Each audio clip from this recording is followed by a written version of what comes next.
अखन अपने सब सुन रहा छी श्री शिव म्यूजिक के शानदार प्रस्तुति।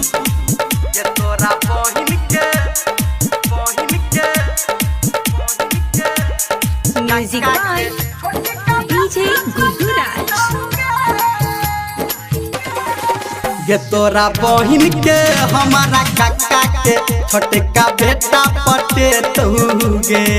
गे तोरा बहिन के हमारा काका के छोटे का बेटा पटे तूगे। गे तोरा हम पटेबो छौड़ी अपना बनबो, तोरा हम पटेबो छौड़ी अपना बनबो, तोरा क्यों नहीं सते तूगे। गे तोरा बहिन के हमारा काका के छोटे का बेटा पटे तूगे। गे तोरा बहिन के हमारा काका के छोटे का बेटा पटे तूगे।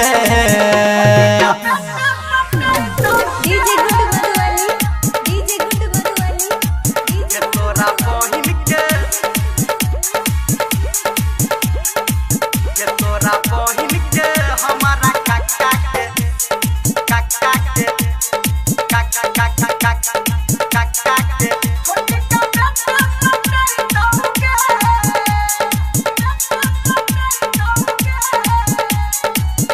गे तू सुंदर छी लाखों में गोरकी, तोहर बहिन करोड़ में, तोहर बहिन करोड़ में। हाँ तू गोरकी छी हमारा नजर में, तोहर बहिन छो भोर में, तोहर बहिन छो भोर में। तू सुंदर छी लाखों में गोरकी, तोहर बहिन छो करोड़ में। तू गोरकी छी हमारा नजर में, तोहर बहिन छौगे सोर में। हम तोरा पटेबो छौड़ी अपना बनैबो, हम तोरा पटेबो छौड़ी अपना बनैबो, तोरा क्यों नहीं सते तौगे। गे तोरा बहिन के हमारा काका के छोटका बेटा पटै तौगे। गे तोरा बहिन के हमारा काका के छोटका बेटा पटै तौगे। डीजे गुड्डू मधुबनी, अखन अपने सब सुन रहा छी श्री शिव म्यूजिक के शानदार प्रस्तुति।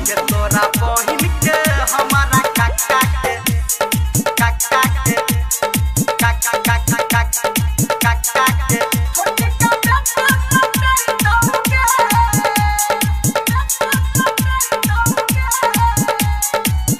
गे हमर छोटका काका के बेटा तोरा कहो हसीन गे, तोरा कहो हसीन गे। हाँ राइटर सन्टू तोरा बहिन के करे छौ छौड़ी पसीन गे, करे छौ छौड़ी पसीन गे।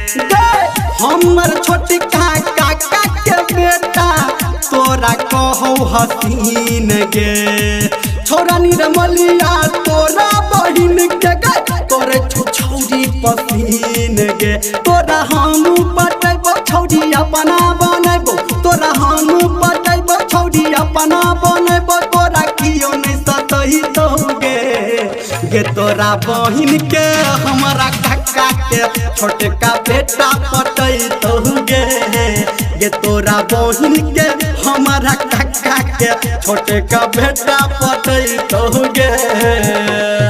बुझली गे छौरी।